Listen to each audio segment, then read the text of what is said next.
नमस्कार मित्रांनो, DDM news चॅनलमध्ये आपले सर्वांचे स्वागत आहे.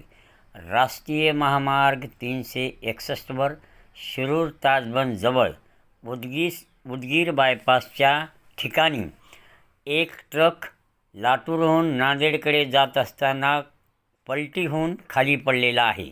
या दुर्दैवी अपघातात 2 जण गंभीर जखमी असून त्यांना अहमदपूरच्या रुग्णालयात प्राथमिक उपचार करून पुढील उपचारासाठी लातूर येथे पाठवण्यात आलेला आहे.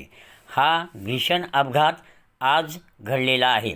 सुदैवाने हा अपघात घडला तेव्हा खालून कुठलेही वाहन जात नसल्यामुळं मोठी दुर्दैवी घटना व जीवितहानी टळलेली आहे.